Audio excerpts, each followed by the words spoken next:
Hello everyone. आज के इस वीडियो लेक्चर में हम पढ़ेंगे conformational isomerism.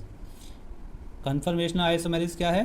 The isomerism which is arises due to the rotation around single bonds.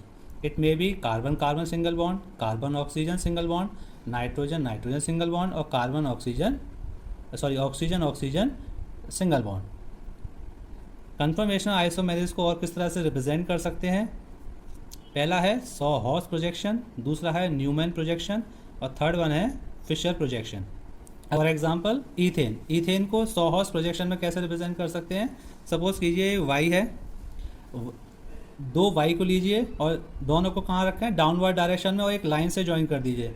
दो वाई को डाउनवर्ड डायरेक्शन में रख के एक लाइन से ज्वाइन कर दें तो ये क्या होती है? इसकी एक्लिप्स फॉर्म। और एक वाई को अपवर्ड डायरेक्शन में और दूसरी वाई को डाउनवर्ड डायरेक्शन में एक लाइन से ज्वाइन कर दी, ये क्या है? इसकी स्टैगर्ड फॉर्म। स्टैगर्ड फॉर्म का क्या मतलब है? जब दो सेम ग्रुप 180 डिग्री एंगल पर अपोजिट डायरेक्शन में होते हैं वो कहलाती है स्टैगर्ड फॉर्म। और क्या है? जब दो सेम ग्रुप एक दूसरे को क्या कर रहे हो? जस्ट अपोजिट हो या एक दूसरे को सुपर इम्पोज कर रहे होते हैं, उस वो फॉर्म क्या कहलाती है? Eclipse form. तो ये ईथेन की क्या है? सॉ-हॉर्स प्रोजेक्शन, ये इसका एक्लिप्स फॉर्म है और ये इसका क्या है? स्टैगर्ड फॉर्म है। अगर हम बात करें न्यूमैन प्रोजेक्शन की तो ये क्या है? इसकी न्यूमैन प्रोजेक्शन है एक्लिप्स फॉर्म में और ये क्या है? इसकी स्टैगर्ड फॉर्म है। एक्लिप्स फॉर्म में क्या है? ये वाला कार्बन है फ्रंट कार्बन और ये कार्बन क्या है? Rear carbon.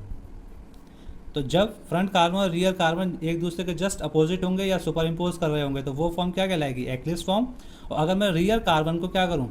180 डिग्री एंगल पर घुमा दूँ तो ये वाला एच और ये वाला एच एक दूसरे के क्या होंगे? जस्ट अपोजिट डायरेक्शन में आ जाएंगे। तो ये क्या है? इसकी स्टैगर्ड फॉर्म। यानी मैंने इसको यहाँ पे कितना रोटेशन दिया है? 180 डिग्री का। तो ये इसकी स्टैगर्ड फॉर्म है और ये इसकी क्या है? एक्लिप्स फॉर्म है। इसी तरह से अगर मैं ईथेन को इस तरह से रिप्रेजेंट कर दूँ, ये एक कार्बन है, ये एक कार्बन है, तो ये क्या होगी? ईथेन की फिशर प्रोजेक्शन। क्लियर? अगर हम बात करें ब्यूटेन के केस में तो ये क्या है? 1 2 3 और 4। अगर हम सेकंड और थर्ड कार्बन को फ्रंट और रियर कार्बन मान के चलते हैं तो न्यूमैन प्रोजेक्शन बनेगा उसका इस तरह से। ये मिथाइल इस मिथाइल को सुपर इम्पोज कर रहा होगा, ये हाइड्रोजन इस हाइड्रोजन को सुपर इम्पोज करेगा और ये हाइड्रोजन इस हाइड्रोजन को सुपर इम्पोज करेगा। तो ये फॉर्म क्या कहलाएगी? फुल्ली एक्लिप्स फॉर्म कहलाएगी। और इसी तरह से अगर मैं इसे 60 डिग्री एंगल को रोटेट कर देते हैं तो ये क्या हो जाएगा? मिथाइल आ जाएगा इधर, ये हाइड्रोजन आएगा इधर और ये हाइड्रोजन इधर आ जाएगा। तो ये फॉर्म क्या कहलाती है? गाउचे फॉर्म। इनके इस मिथाइल और इस मिथाइल के बीच में कितना डिग्री का एंगल है? 60 डिग्री एंगल। और ये एंगल क्या कहलाता है? Dihedral angle. तो अगर हम फुल्ली एक्लिप्स फॉर्म की बात करें तो इनके बीच में कितना होगा डाईहेड्रल एंगल? 0। इसमें कितना होगा? 60 डिग्री। ये फॉर्म क्या कहलाएगी? गाउचे फॉर्म। और अगर हम फर्दर 60 डिग्री से घुमा देंगे तो ये क्या होगा? मिथाइल आ जाएगा इधर, तो ये क्या फॉर्म कहलाएगी? Partially eclipse. और फर्दर 60 डिग्री घुमा देंगे तो ये मिथाइल एक दूसरे के क्या हो जाएंगे? जस्ट अपोजिट डायरेक्शन में आ जाएंगे, यानी 180 डिग्री एंगल पर। तो ये क्या फॉर्म कहलाएगी? Staggered form. क्लियर? अगर हम बात करें स्टेबिलिटी ऑर्डर ऑफ कन्फर्मर्स की तो सबसे ज़्यादा स्टेबल होता है स्टैगर्ड फॉर्म, देन गाउचे फॉर्म, फिर पार्शियली एक्लिप्स और सबसे लास्ट में होता है फुल्ली एक्लिप्स। स्टैगर्ड फॉर्म सबसे ज़्यादा स्टेबल क्यों होता है? देखिए इसमें मिथाइल मिथाइल ग्रुप आपस में क्या है? जस्ट अपोजिट है 180 डिग्री पर। तो यहाँ जो रिपल्शन होगा वो क्या होगा? मिनिमम होगा, मिनिमम रिपल्शन होगा। और फुल्ली एक्लिप्स सबसे लीस्ट स्टेबल है या सबसे कम स्टेबल है। क्यों? क्योंकि यहाँ दो मिथाइल ग्रुप एक दूसरे को क्या कर रहे हैं? सुपर इम्पोज कर रहे हैं, सबसे ज़्यादा पास होंगे। तो यहाँ रिपल्शन क्या होगा? मैक्सिमम रिपल्शन होगा यहाँ पर। तो इसमें क्या है? मिनिमम रिपल्शन, इसमें है मैक्सिमम। तो ये सबसे लीस्ट स्टेबल है, ये सबसे ज़्यादा स्टेबल है। क्लियर? इसी तरह से अगर हम ऑर्डर की बात कर रहे हैं तो क्या हो जाएगा? स्टैगर्ड, देन गाउचे, फिर पार्शियली एक्लिप्स और फिर fully eclipse. Generally staggered form सबसे ज़्यादा स्टेबल होता है, लेकिन ऐसे कंपाउंड जिसमें हाइड्रोजन बॉन्डिंग पॉसिबल होती है उसमें गाउचे फॉर्म सबसे ज़्यादा स्टेबल होता है। फॉर एग्जांपल FCH2CH2OH है, इसका ये क्या है? गाउचे फॉर्म है। इसमें क्या हो सकता है? हाइड्रोजन बॉन्डिंग पॉसिबल है, तो ये क्या हो जाएगा? इसका क्या है? ये गाउचे फॉर्म है, तो सबसे ज़्यादा स्टेबल ये हो जाएगा। इस तरह के कंपाउंड में सबसे ज़्यादा स्टेबल क्या होगी? गाउचे, फिर क्या होगी? स्टैगर्ड, फिर पार्शियल एक्लिप्स्ड, देन फुल्ली एक्लिप्स्ड। इस तरह के कंपाउंड का स्टेबिलिटी ऑर्डर क्या हो जाएगा? इस तरह से।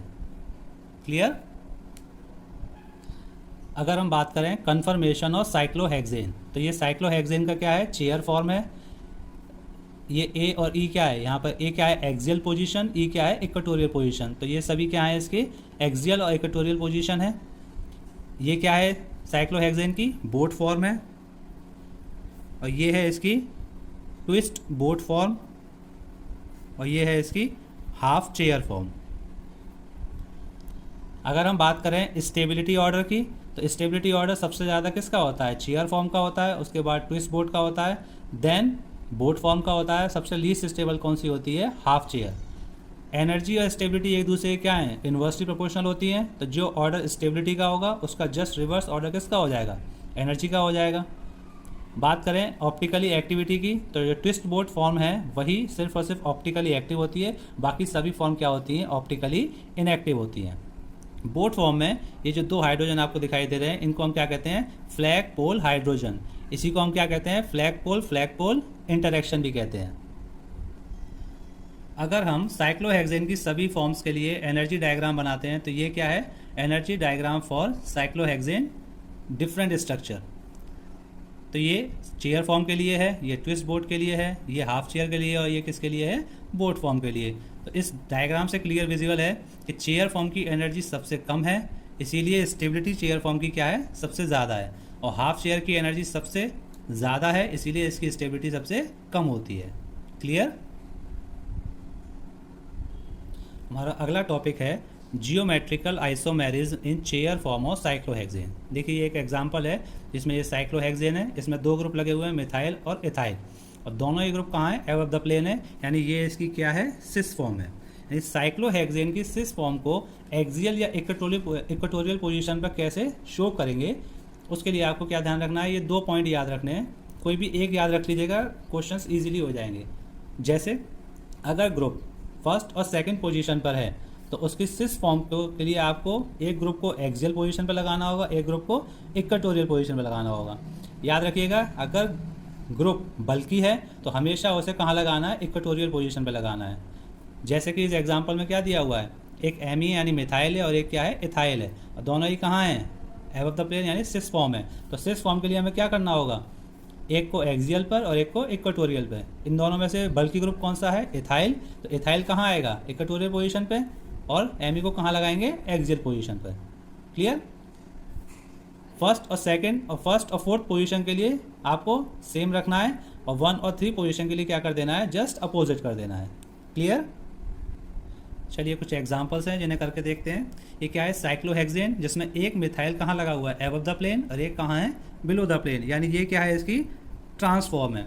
तो 1 2 ट्रांस के लिए हमें क्या करना होता है, अगर 1 2 ट्रांस है तो दोनों ही ग्रुप या तो इक्वेटोरियल पोजीशन पे आएंगे या दोनों ही ग्रुप एक्सियल पोजीशन पे आएंगे। तो इस कंपाउंड के लिए आपकी 2 फॉर्म बन सकती हैं, या तो दोनों ग्रुप कहाँ है, इक्वेटोरियल पोजीशन पे, या दोनों ग्रुप कहाँ होंगे, एक्सियल पोजीशन पे।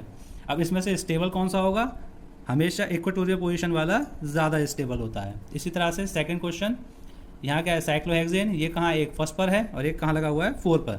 1 और 4 दोनों ही क्या हैं, एबव द प्लेन, तो ये क्या है, सिस। तो 1 2 या 1 4 सिस के लिए हमें क्या करना होता है, एक को लगाएंगे आप कहाँ, एक्सियल पर, और एक को कहाँ लगाएंगे, इक्वेटोरियल पर। तो या तो क्या बनेगा, एक एक्सियल पर और एक इक्वेटोरियल पर। इसी तरह से 1 3 के लिए ये क्या है, फर्स्ट पोजीशन पर, ये कहाँ है, थर्ड पोजीशन पर, और दोनों ही कहाँ है, एबव द प्लेन है, तो ये इसकी क्या हो गई, सिस फॉर्म हो गई। तो 1 3 सिस के लिए हम क्या करते हैं, या तो दोनों कहाँ आएंगे, एक्सियल पर, या दोनों कहाँ आएंगे, इक्वेटोरियल पर। तो हमारे पास 2 फॉर्म बनती हैं, ये दोनों कहाँ आएंगे, या तो इक्वेटोरियल पर या एक्सियल पर, जिसमें स्टेबल कौन सा होगा, इक्वेटोरियल वाला हो जाएगा। क्लियर।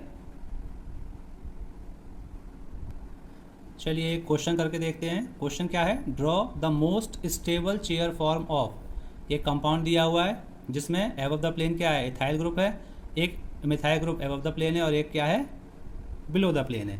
तो इसे क्या कहेंगे, 1 2 3 4। इसमें क्या है, हमें सारे ऑप्शन जो भी मैंने आपको नोट में बताया था उसको देखना होगा। इसके लिए हम सबसे पहले क्या करेंगे, एक चेयर फॉर्म बनाएंगे, और इसमें बल्कि ग्रुप कौन सा है, इथाइल, इसको कहाँ लगा देंगे, इक्वेटोरियल पोजीशन पे। सबसे पहला काम आपको यही करना है, स्टेबल फॉर्म बनाने के लिए एक चेयर फॉर्म बनाइए, और जो बल्कि ग्रुप है उसको कहाँ लगा दीजिए, सबसे पहले इक्वेटोरियल पोजीशन पे। अब ये इथाइल ग्रुप इस मिथाइल के क्या है, 1,3 पोजीशन पर हैं ये दोनों एक दूसरे के, और इनके बीच में क्या रिलेशन है, ट्रांस। तो 1,3 ट्रांस के लिए क्या होता है, एक ग्रुप आएगा इक्वेटोरियल पोजीशन पे और एक ग्रुप कहाँ आएगा, एक्सियल पोजीशन पे। तो इक्वेटोरियल पोजीशन पे तो ऑलरेडी हमने ईटी लगा रखा है, तो एक्सियल पोजीशन पे क्या आ जाएगा, मिथाइल ग्रुप आ जाएगा। ठीक है, अब ये दोनों मिथाइल ग्रुप एक दूसरे के क्या हैं, फर्स्ट और सेकंड पोजीशन पर हैं, लेकिन एक दूसरे कहाँ हैं, ट्रांस पर हैं। तो 1,2 ट्रांस में क्या था, 1,2 ट्रांस में या तो दोनों ग्रुप इक्वेटोरियल पोजीशन पे होंगे या एक्सियल पोजीशन पे होंगे। तो ये क्या होगा, एक्सियल पर है, तो इसे भी हम कहाँ लगा देंगे, एक्सियल पे। तो कौन सा ऑप्शन सही हो जाएगा, बी। क्लियर। अगला टॉपिक है स्टेबिलिटी ऑफ साइक्लोएल्केन। साइक्लोएल्केन की स्टेबिलिटी के लिए हम दो थ्योरी को पढ़ते हैं। पहली है बेयर स्ट्रेन थ्योरी एंड दूसरी है combustion theory. According to Baeyer strain theory ये कुछ साइक्लोएल्केन्स हैं, जिसमें पहला है साइक्लोप्रोपेन, जिसका ज्योमेट्रिकल एंगल कितना होता है, 60 डिग्री। और ये कार्बन कैसा है, sp3 हाइब्रिडाइज्ड है। तो sp3 हाइब्रिडाइज्ड कार्बन के लिए कितना एंगल होता है, 109.5 डिग्री। तो अगर इन दोनों का डिफरेंस देखें तो कितना आएगा, 49.5 डिग्री। इसी तरह से साइक्लोब्यूटेन का ज्योमेट्रिकल एंगल कितना है, 90 डिग्री, और इसको 109.5 से माइनस करेंगे तो कितना आएगा, 19.5।